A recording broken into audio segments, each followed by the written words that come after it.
Bismillahirrahmanirrahim. Assalamualaikum warahmatullahi wabarakatuh. Pertama-tama perkenalkan, nama saya Tridanda Saputra, Stambuk G701 17160. Perkenalkan, nama saya Muhammad Igaulia, Stambuk G701 17071. Pada kesempatan kali ini kami ingin membuat video tentang penarikan salah satu obat, yaitu obat valsartan. Jadi selamat menyaksikan teman-teman. Saksikan. Valsartan merupakan salah satu obat yang ditarik dari peredaran. Valsartan adalah salah satu obat antihipertensi golongan ARB, angiotensin receptor blocker. Mekanisme kerja dari golongan ARB ini yaitu berikatan dengan reseptor angiotensin 2 pada otot polos pembuluh darah, kelenjar adrenal, dan jaringan lain. Sehingga efek angiotensin 2 yaitu vasokonstriksi dan produksi aldosteron yang tidak terjadi akan mengakibatkan terjadinya penurunan tekanan darah. Angiotensin receptor blocker sangat efektif untuk hipertensi dengan kadar renin tinggi.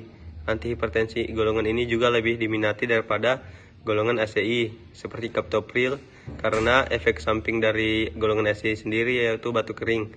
Selain valsartan, ada beberapa juga obat ARB yang lain seperti losartan, irbesartan, kandesartan, telmisartan, dan lain-lain. Obat ini lebih diminati dibanding obat golongan ACI. Namun, obat ini mengalami penarikan yang beredar di Indonesia oleh BPOM. Mengapa? Karena obat ini diduga mengandung pengotor atau biasa disebut NDMA. Dalam lampiran edaran BPOM tersebut ada dua brand obat yang ditarik oleh yakni Vertan Tablet dan PT Actavis Indonesia. Penarikan ini dilakukan karena sukarela oleh ketua produsen farmasi tersebut karena menggunakan bahan baku valsartan yang diproduksi oleh Cina.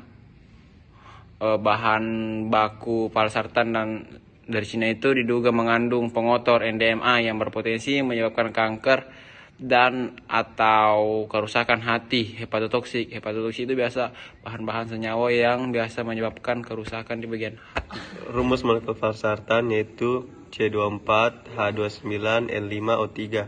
Valsartan memiliki kelarutan yang rendah dengan sifat permeabilitas yang tinggi. Valsartan praktis tidak larut di dalam air. Obat dengan karakteristik ini memiliki bioavailabilitas yang rendah. Valsartan diserap dengan cepat setelah pemberian dosis oral dengan bioavailabilitas sekitar 23%. Konsentrasi plasma puncak valsartan terjadi 2-4 jam setelah dosis awal. Valsartan terikat pada protein plasma antara 94-97%. Valsartan tidak signifikan di metabolisme dan diekskresikan terutama melalui empedu dalam bentuk obat tidak berubah. Setelah pemberian dosis oral, sekitar 83% diekskresikan melalui feses dan hanya 13% melalui urin. Waktu paruh eliminasi obat ini sekitar 5-9 jam. Valsartan dikeluarkan dari sirkulasi darah oleh hati sekitar 70% dari total clearance. Clearance valsartan dari plasma dipengaruhi oleh gangguan hati dan tidak dipengaruhi oleh gangguan ginjal. Valsartan pertama kali dipasarkan oleh Novartis adalah ARB non heterosiklik, di mana imidazol losartan telah digantikan oleh asam amino asilasi. Dalam valsartan cincin imidazol diosartan telah diganti dengan asam amino asilasi. Ini pun adalah proses adisi gugus asil ke sebuah senyawa yang menyediakan gugus asil disebut sebagai agen penghasil.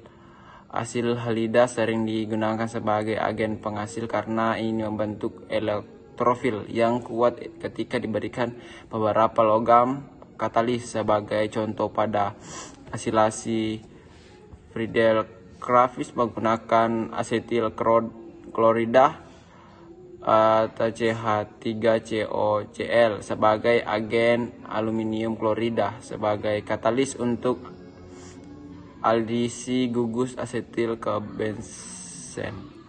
Adapun gugus fungsi yang berikatan sehingga senyawa valsartan memiliki efek sebagai antihipertensi khususnya pada golongan ARB yaitu ada asam aminoarginin atau RG yang berikatan pada gugus fungsi asam karboksilat serta gugus N dan asam amino PHE atau fenilalanin yang berikatan pada gugus 2H tetrazol. Baiklah, sekian itu saja video tentang penarikan obat valsartan. Semoga bermanfaat. Wassalamualaikum warahmatullahi wabarakatuh. Dadah.